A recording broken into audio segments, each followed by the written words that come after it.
Hello, welcome back to my channel. Today I'm going to be talking about using evidence in specifically literary analysis essays. This is kind of my wheelhouse. This is exactly my wheelhouse. So I have some really valuable information I think that will help anybody out there who is writing an essay, specifically a literary analysis essay. Okay, the things to remember can be distilled into a convenient acronym: ICE. I-C-E.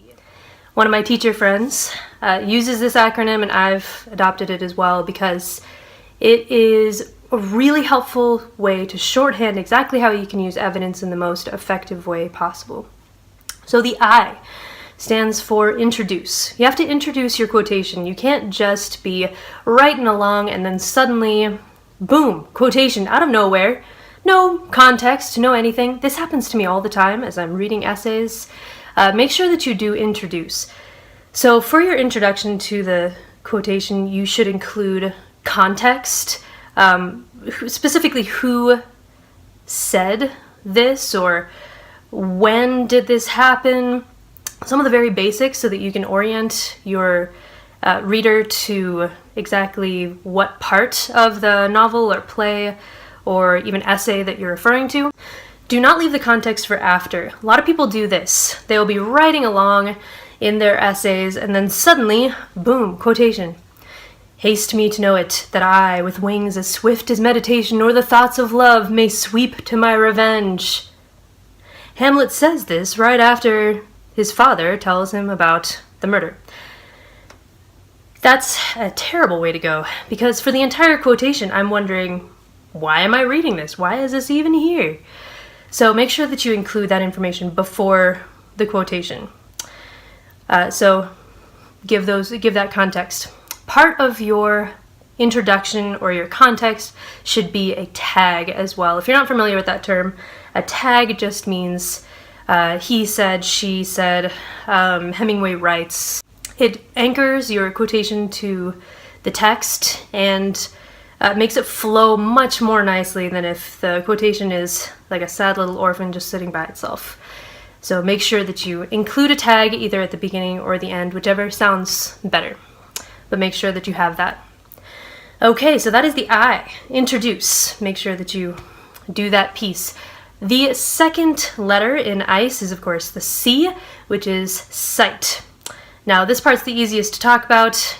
Make sure that you give the quotation word for word. I can't count the number of times I've seen quotations that had a typo in them or left out a word or something like that. I mean, come on, guys. It's right there in front of you. Make sure that you are citing it word for word. Another thing with citing is that you should keep your quotations as short as possible. Now, don't just use a teeny little part when really you need a longer section to make your point, but if you can make your point with a shorter quotation, it's going to have a lot more power than if you're quoting this huge, long paragraph. So figure out the least amount that you can use and really effectively make your point, and go with that. The next part of citing is to literally cite the quotation. So that, of course, means saying where you got the information. What page was it on? My example was from Shakespeare, so what act, scene, and line was that? Make sure that you include the citation. I'm most familiar with MLA format, but you might be familiar with, or your teacher might expect you to use something else. Just make sure that you do cite it. Don't leave it by itself. Again, acknowledge where you got your source. The E in ICE, so we've had introduce, cite. The E is explain. Don't leave this part out. Too often people will introduce, great, cite, awesome, and then say, see, my point is clearly proven, when really it's not. You need to imagine when you're writing an essay that you are writing to somebody who has read the same work that you have. You know, maybe not as closely, but they're familiar with the basics. But they have a completely different interpretation of the work than you do. So if you think that Hamlet is crazy, because I love using Hamlet references, then you're writing to somebody who thinks, no, he is not crazy. And you're trying to get people to agree with your point. So just saying, look, the book, is not going to be good enough.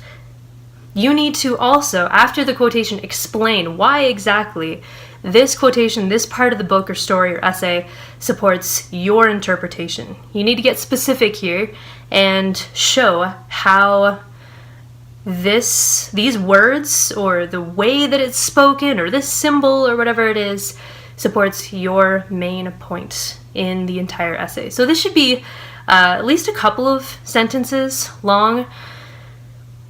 Bonus points, by the way, if you really want to impress your English teacher or you want to just do an excellent job, maybe you're already a professional just boning up on some of these things.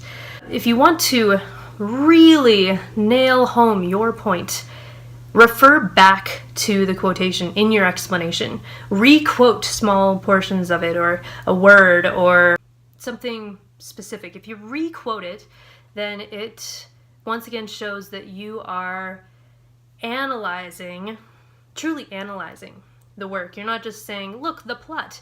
You're saying, no, it's because he says wings as swift as meditation or the thoughts of love. The word meditation means that he tends to think more quickly than he acts, or whatever it is. Make sure that you explain at the very least, and if possible, go back to the quotation in your explanation. That is going to make a huge difference. So if you just wash, rinse, repeat, do the ICE method throughout your essay, then your evidence will be a whole lot stronger and your reader will be much more likely to agree and say, yes, this is an excellent argument that they've constructed. All right, I hope you found this helpful. I know that I've personally found some of these tips helpful in my own writing, so happy writing out there. Make sure to subscribe underneath this video if you liked it, comment if there's something that you would like to see, and I'll see you guys next week.